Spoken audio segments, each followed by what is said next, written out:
Shalom and welcome to another in our series of podcasts from Temple Beth Am, a dynamic center for conservative Judaism in Los Angeles. This is Meditation and Mindfulness with Rabbi Adam Kligfeld. Boker Tov, everyone. Good morning to those who are here in person live. Good morning to those who are watching live on Zoom or on Facebook Live. And hello to anyone who is listening to this via the Temple Beth Am podcast.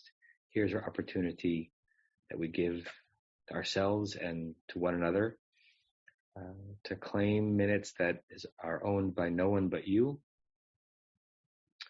and are filled with either ideas and images that are inspired by words that I'm going to share or that are, one second, close the door,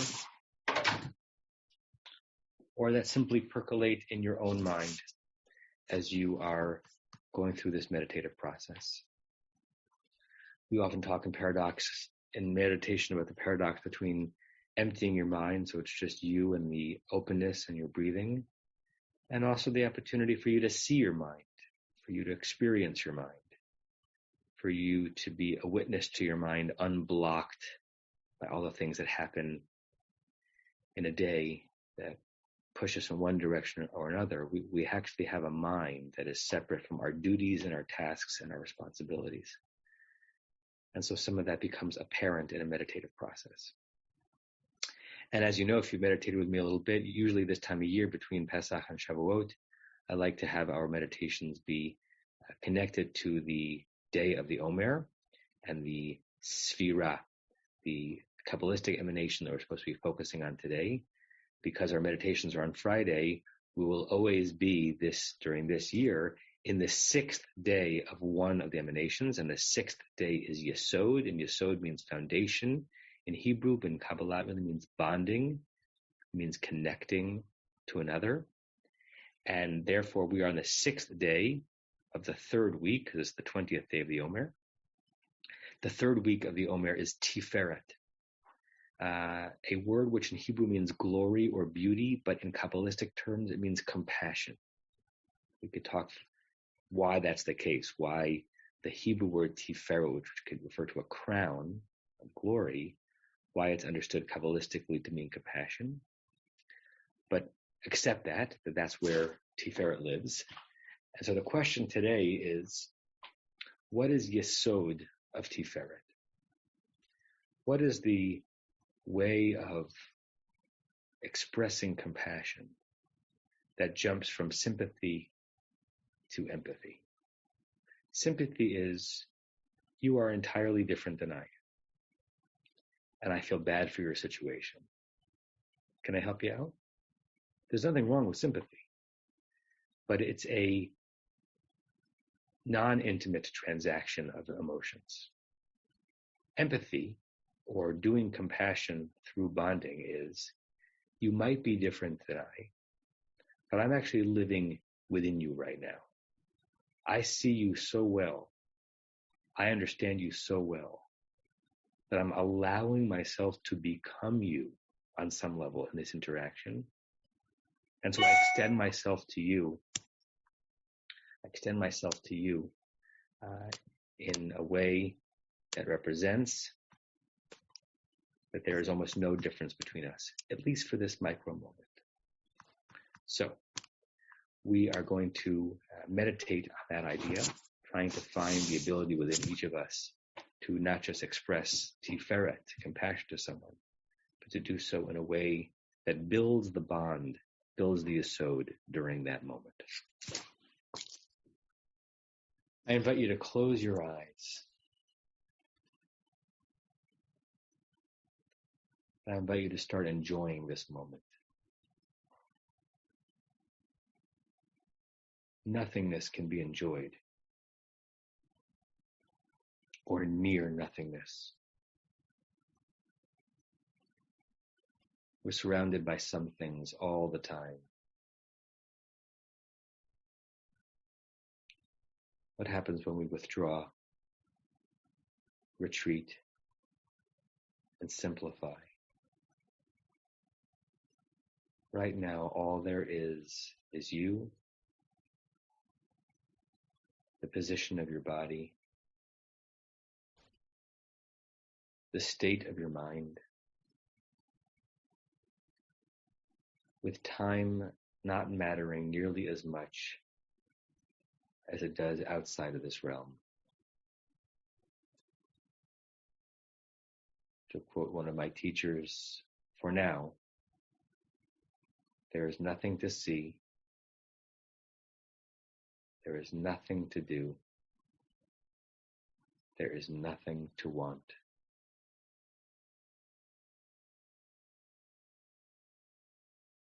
There is nothing to see,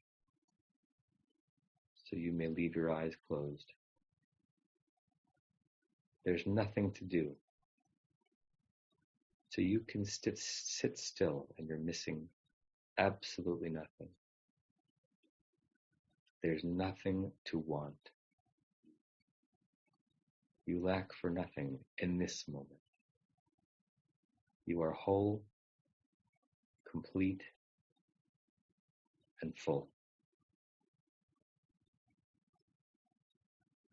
And with that frame, let's start with a 10 breath breathing into the meditation, where we're going to take 10 long breaths in through the nose, out through the mouth, as much as possible. When thoughts come to you, without rejecting them, just release them and come back to the feeling and even the physiological experience of the breathing. We'll start now.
And whether you got to 10 or you passed 10, lost your count, I invite you both to continue to breathe deeply, intentionally, joyfully. And I invite you to think of Tiferet in your life. Those moments where you are moved to compassion. None of us lives a life of non-stop Tiferet. We can try, but not every moment dips into our compassion. Sometimes we're focusing on self. Sometimes the other we might deem doesn't deserve compassion. Tiferet comes out in certain moments, and we know when we are moved by it. When we want to give, we want to share, we want to extend, we want to stretch. In word, in deed, in presence. We aim to live with more Tiferet.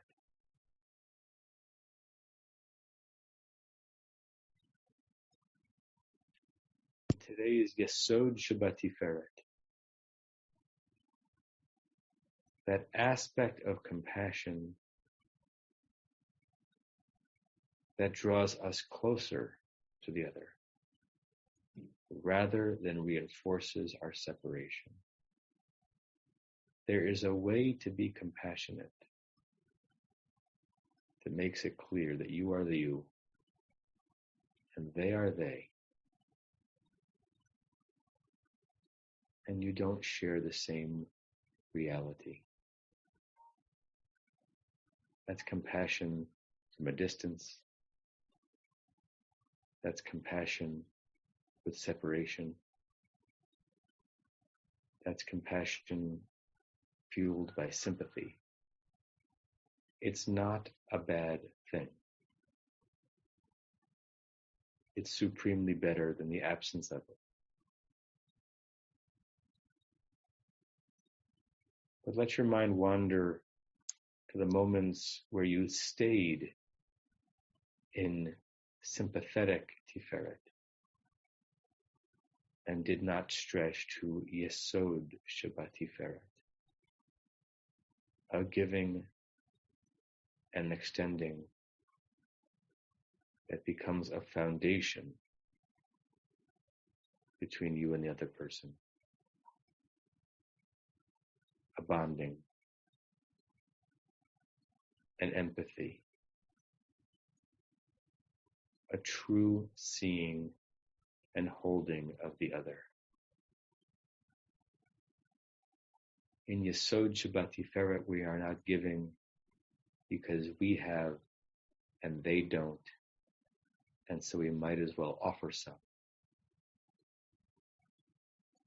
In Yesod Shabbatiferet, we are giving because in that moment we are all one. We become a unit.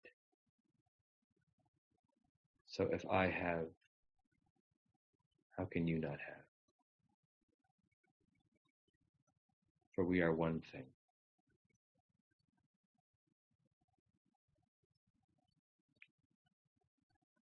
Bonded by something beyond our full understanding.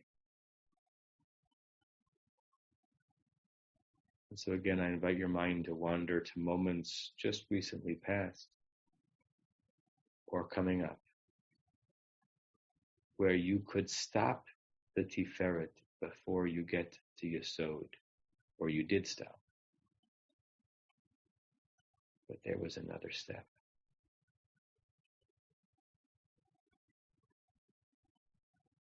Another step more intimate, more generous, more connected. On this day, we meditate not only on Tiferet, the obligation to emulate God's compassion, but Yesod Shabbatiferet, a kindness that creates a bond that will thus be hard to sever.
Whenever you're ready, you may open your eyes.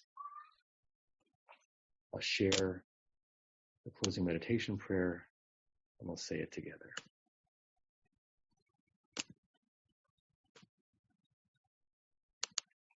We say this 3 times.